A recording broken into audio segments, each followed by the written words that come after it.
Chinese बहू हमारी याद तो है ना आपको? भूले तो नहीं ना? हाँ भाई, थोड़ी देर में ही सही, लेकिन चाइनीज बहू की कहानी आ ही गई। क्या हो रहा है ये देश में? चाइना ने तो आतंक ही मचा रखा है। अरे क्या हो गया, क्यों चाइना को कोसता रहता है? भूल मत, तेरी ससुराल चाइना की ही है। हाँ माँ, पर ये देखना, लड़ाई झगड़े, ये बीमारी, ऊपर से ये देश कितना चालाक है, अंदर न जाने क्या क्या करता रहता है। तभी अंदर से बहू की चिल्लाने की आवाज आती है। अरे क्या हो गया बहू, क्यों चिल्ला रही है? माँ जी, ये देखिए, ये रूस ने यूक्रेन की हालत क्या कर दी है। ऊपर से चाइना में 2 बड़ा लॉकडाउन लग गया है। माँ जी, अब क्या किया जाए? अरे तो तुम लोगों को क्या परेशानी हो रही है, मैं तो यही नहीं समझ पा रही हूँ।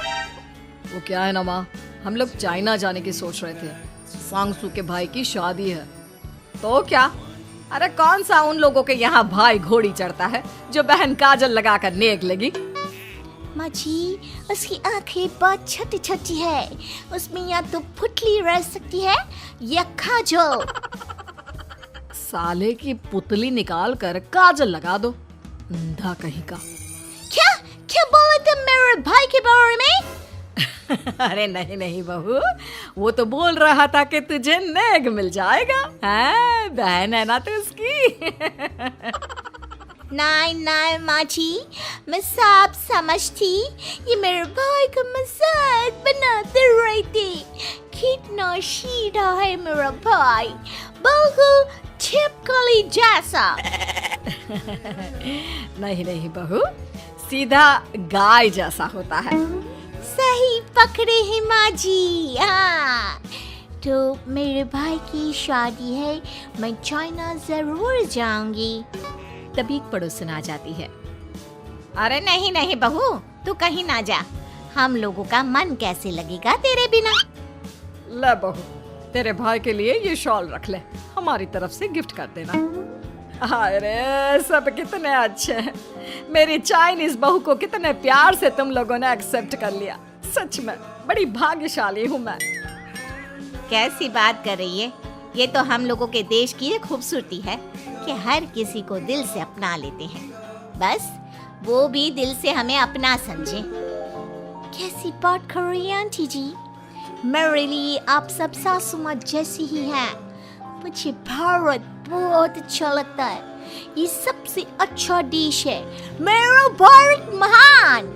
वैसे भी लड़के की शादी जहाँ होती है वो तो वहीं की हो जाती है ना। जीती रे बहू, सही बोल रही है। औरत तो होती ही पानी की तरह है, जो जहाँ जैसे रखे वैसे ही शेप ले लेती है।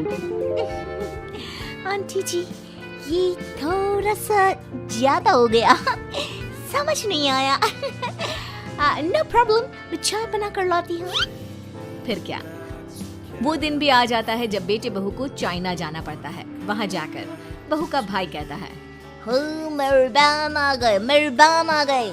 मैंने सबको बोला कि सब हिंदी में बात करेंगे, नहीं तो बहन नाराज हो जाएगी। थैंक्स बॉय, हिंदी मेरी भाषा है। आप मुझे उसमें बात करना अच्छा लगता है। आपने जीजा जी से मिलो। ओ बहन, तुम अंदर चलो। सभी बहू को अंदर लेकर चले जाते हैं, लेकिन सांगसू का पति, वो तो बेचारा चाइना के ससुराल के आंगन में अकेला खड़ा रहता है। काफी देर तक जब कोई उसे नहीं पूछता तो वो माँ को घर पर फोन करता है। हाँ बेटा, पहुँच गए ना कुशल मंगल? हाँ माँ, लेकिन सांगसू पता नहीं कहाँ है, वो तो अंदर गई है, तब से बाहर आई ही नहीं। अरे कैसी बात कर रहा है? तो तू अंदर चला जा, तू बाहर क्यों है? अरे दामाद है तू वहाँ का, उन लोगों ने तुझे बिठाया, चाय पानी कुछ नहीं पूछा? नहीं ना माँ। तभी सामने से सांगसू आती है। क्यों आप अभी तक तैयार नहीं हुए? और ये बैग लेकर क्यों कमरे से बाहर आए?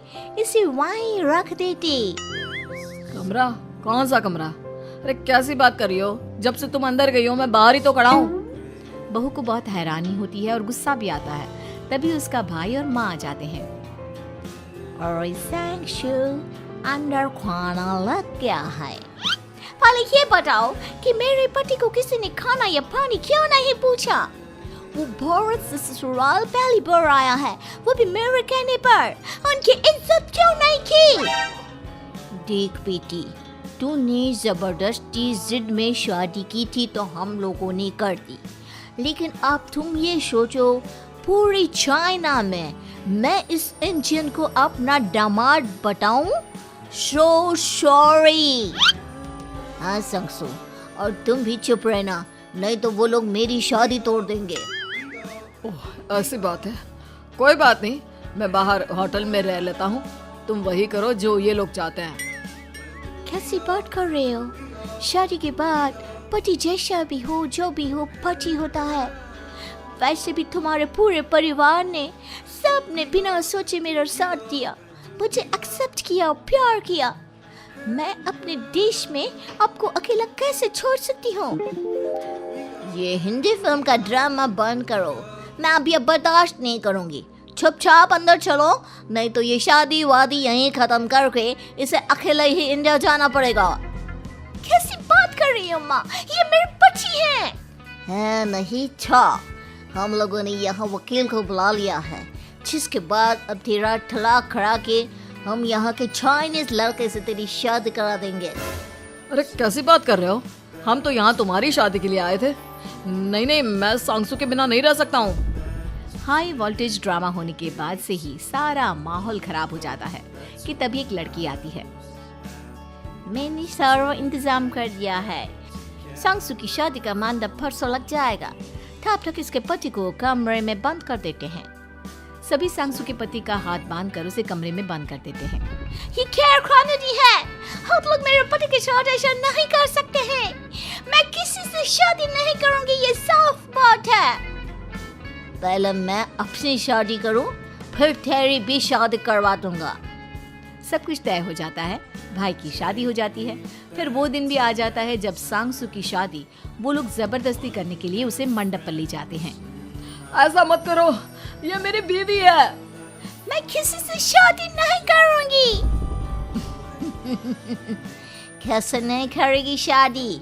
शादी तो तेरा बाप भी करेगा। हो, मैं करूंगा शादी। प्लीज कोई मेरी शादी किसी अच्छा औरत से करवा दे। चुप, बिल्कुल चुप। फिर माँ सांगसू और उसके पति से कहती है, तुम लोगों का बच्चा मेरी कैद में है, अगर तुम लोगों ने कोई भी होशियारी की तो मैं इस बच्चे को मार दूंगी। दोनों माँ का रूप देखकर हैरान हो जाते हैं। बच्चे की खातिर दोनों शांत हो जाते हैं और शादी की रस्में शुरू हो जाती है कि तभी सांगसू की सास पुलिस के साथ आ जाती है। माँ, सरसू माँ आ गई, मेरी माँ आ गई। माँ प्लीज हम लोगों को बचाकर वापस ले चलो। पुलिस सभी को गिरफ्तार कर लेती है। बेटी के बच्चे को मारने की धमकी तो कोई चुड़ैल ही दे सकती है। अरे तो ये चुड़ैल ही तो है।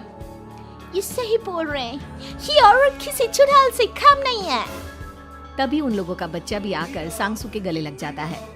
माँ, तू सही समय पर आ गई, लेकिन तुझे कैसे पता चला कि यहाँ ये सब हो रहा है? बेटा, ये चाइनीज लोग ना होते ही धोखेबाज हैं। इन लोगों पर मुझे भरोसा नहीं था, इसलिए मैंने तेरे फोन को हमेशा के लिए मेरे फोन से अटैच कर दिया था, जिससे तेरे आसपास होने वाली सारी बात मैं सुनती रहूं।